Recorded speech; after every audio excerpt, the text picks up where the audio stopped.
Okay, here I'm gonna go over a simple boss fight.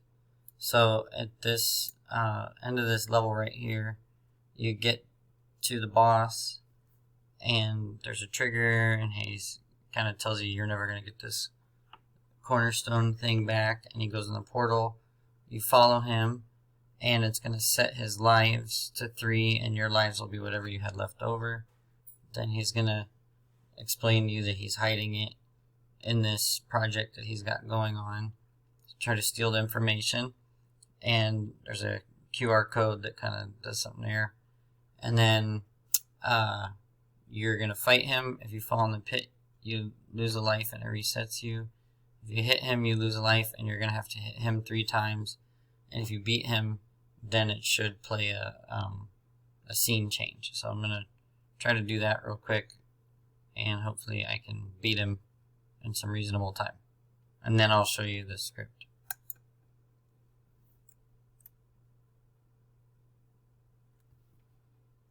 Okay, this is actually the initial scene text right here.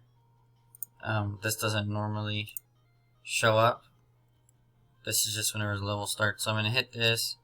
It's going to say the cornerstones are mine. You'll never get it back.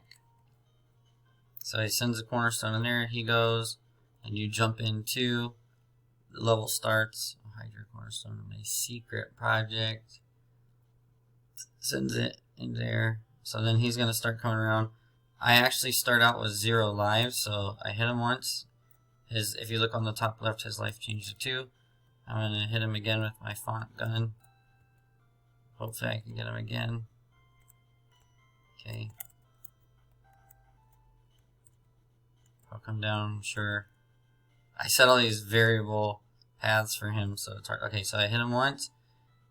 And I have it so when he dies, he goes back to his base thing. And if you're standing there, it does kill you. So I haven't figured out how to make that happen. But see, he'll go back here. You may have slowed me down. You can't catch me, dumb architect. He goes in there.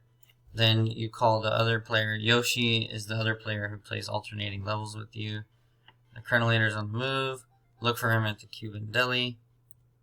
And then it changes the scene. Then the Cuban Deli scene is going to start. So here there's this trigger that I made that if this dialogue hasn't played yet, then it's going to play this dialogue. So it only happened 1 time because I kept getting stuck and it played it like 100 times. Okay, so there's a local variable that's false on this trigger. Local 0. The text display dialog I have. Then it's going to move the cornerstone, which is this actor here, to the coordinates of the portal, and then it hides the cornerstone. Then after that moves, the boss goes. It would be nice to make them go together, but it's just a little easier, plus it looks fine to me. So then the boss goes there. It sets the boss's sprite sheet. That's actually wrong. It should be the portal. And then, oh, I'm over on frames. That's what it was. Schnoot. Yeah, I can't do that. Okay, I think I had it set it to this, so it just did something and then it disappeared. Then it hides the boss. So then you run, if you jump in here, if I have this one on this trigger, if you jump, it shakes the camera, plays a sound, the screen fades out, and it takes you over to this boss level right here. So then getting over to the boss level, it starts you here. I made kind of like a repeat of the portal in this like other realm. Basically he shifts between realities, so that's what all this weird QR code material is like the way he transfers through realities is through the QR code. You drop down, then on the scene init, basically it sets the player sheet to the player for this, plays music, the camera shakes just to add some environment, and then I add the player shoot. So these are all basic things that you add. The player shoot event was a really long One, because I wanted it to have a pause in the middle. I don't know if I did a video on that, but I could later if somebody wants me to. So that's that custom event. But so there's the shoot one. Then he starts out with some talk about I'll hide your cornerstone and my secret project. Then the sprite sheet for the cornerstone turns into the portal.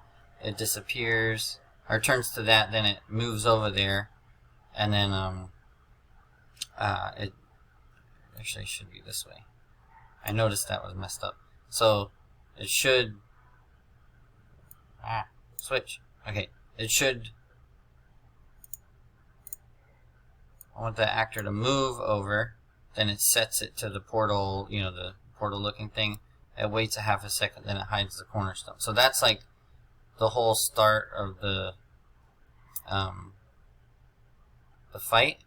And then when I get hit, I have my custom event that I made in the other videos, which is the player loss of life and the player game over. So I added those custom events to here too. What I'm trying to get working is that when I get hit, it changes my player animation to this hit frame. I can't figure that out, but I still have it in the event. So if anybody knows how to do that, that would be cool. And if I figure it out, I'm going to post how to do it. Okay, now on to the fun part. For the boss, on init, it's kind of funny because I think this should, on init could be over there, but there's a variable for him called boss's life, and I label global variables GV because it's easier to tell they're global variables. Somebody on Discord pointed that out to me, so all the global ones I point out that way. The reason why is I tried it not global and global, and when I did it not global, it was hard to make the boss life counter read his lives, but with a global variable, it was easier. So on init, I have the variable boss life set to 3, so you have to hit him 3 times to beat him. So then on hit, it shakes the camera and his lives go down by 1. And then on update, this is the fun part, but I'm going to go here. This is the script for basically boss death. So I'm going to rename this to boss death, or boss defeated.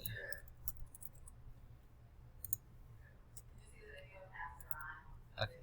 Did I spell that right? Defeated. I can't spell. Okay, anyway. Boss defeated. So, I'll go over that in a second. I wanted to make him move around randomly, so I watched a video on, basically on update.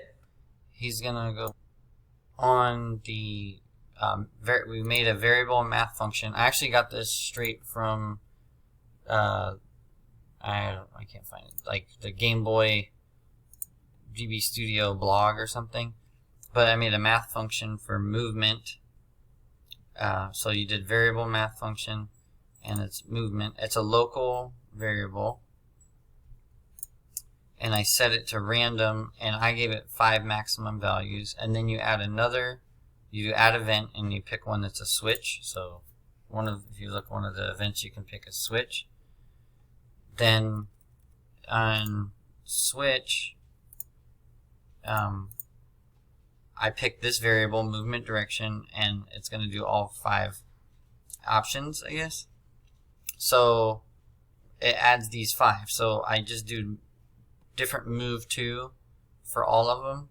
So it moves it around the screen. Like if you look, that one moves there, that one moves there, like these red squares that you see. And they're all this actor moving them around. So I also picked some of them as diagonal and some as horizontal first, so he kind of mixes around the screen.